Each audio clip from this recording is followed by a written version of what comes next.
When a person retires in city government, you may think that's it. They'll receive monthly pension checks paid for by you and be satisfied.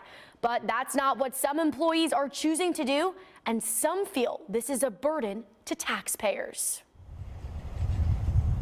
Some like to call it double dipping. Around 200 Metro employees are receiving taxpayer-funded monthly pensions, but they also get to work part-time for millions of taxpayer dollars.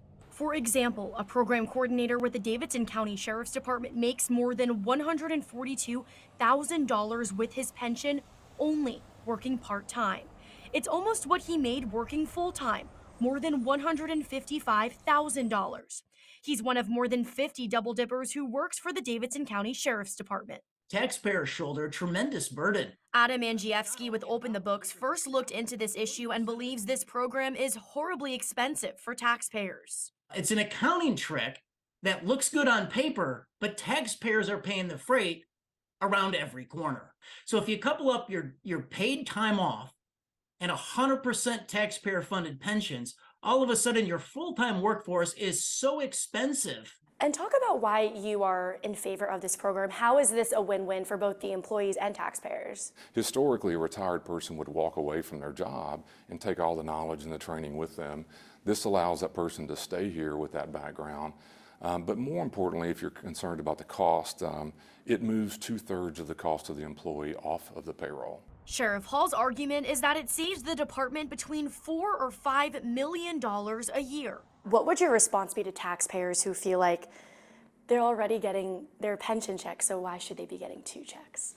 Yeah, that's not true. It's not an accurate read at all. What happens is you're going to pay their pension anyway. They've earned that, you're going to pay that. And so they're at home on a retirement, and then you're asking me to replace them. So do you want me to replace them with a full-time person and a full-time benefit? It would cost more to do that. Angievsky feels this program completely discounts the taxpayers' 100% investment in that pension, and it all comes down to employees shouldering a responsible portion of their lifetime pension costs. After all, Fox 17 News has learned Metro contributed more than $86 million to pensions in 2021 and more than $600 million since 2014.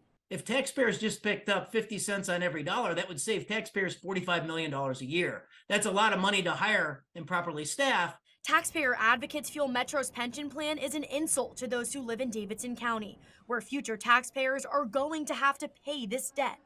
Even the state of Tennessee switched to employees contributing to their 401ks in 2014, where a spokesperson for the Department of Treasury says the state has saved more than $460 million since the change. We've been told by the mayor's office Metro's Study and Formulating Committee says Metro's current defined benefit plan is stable and well-funded. But is it the right thing to do? And is it fair for taxpayers to guarantee these kinds of retirement benefits? Now, other Metro government double dippers come from Metro Police, the District Attorney's Office, Water Services, and the Parks Department. Reporting in the studio, I'm Amanda Chin, Fox 17 News, your Code Red station.